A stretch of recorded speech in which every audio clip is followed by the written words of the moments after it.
Hi నమస్తే. ఎలా ఉన్నారు? అందరూ బాగున్నారా? మ్యాటర్ ఏందిరంటే, పాతిండ్లు వదిలేసి కొత్త ఇంటికొచ్చినా నుంచి నా రూమ్‌లో భయంగా ఉన్నది. పనుకున్నా గూడా నిద్ర గూడా రావడం లేదు నాకు. అసలేం జరిగిందిరంటే, నేను మా మేడమ్ తోడుకొని డ్యూటీకెళ్ళాను సాయంత్రం పూట. డ్యూటీకి పోయి ఇంటికొచ్చే లోపల నా రూమ్ మీద దాడైతే చేసేశారు పిల్లోలు. అసలు ఏం జేయాలి? ఏం అర్థమే కావడంలా నాకైతే.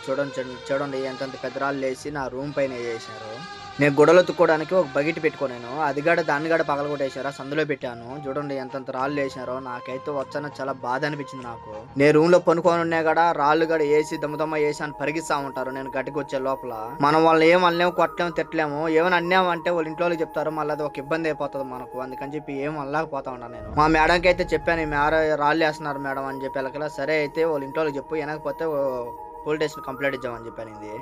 ఇక్కడ ఈ సందులోంచి నడుచుకుంటా పోతా ఉంటారు జమ్మియాకి. నా రూమ్ ఇక్కడే ఉంటది. ఆ రాళ్ళు తీసుకొని ఆ రూమ్ పైన ఎసేస్తారు. అలాగే వాళ్ళ అన్నోళ్ళకి గూడా నేను కంప్లెయింట్ చేశాను. ఫోన్ చేసి వీడియో తీసి పెట్టాను ఈ విధంగా అని చెప్పి. వాళ్ళ అన్నకి గూడా చెప్పాను. "నువ్వేం బాధపడకు బాబు. నేను చెప్పాను ఆళ్ళకి, తిట్టాను. ఇంకోసారి ఎస్తే నేను చెప్పు నాకని" చెప్పాడు. నా బాధేం లేదు. రూమ్ మీద ఎసిన దానికి బాధేం లేదు. ఒకవేళ నేను బయట కూర్చొని నా మీద పడి ఉంటే నా పరిస్థితి ఏంది? ఒకసారి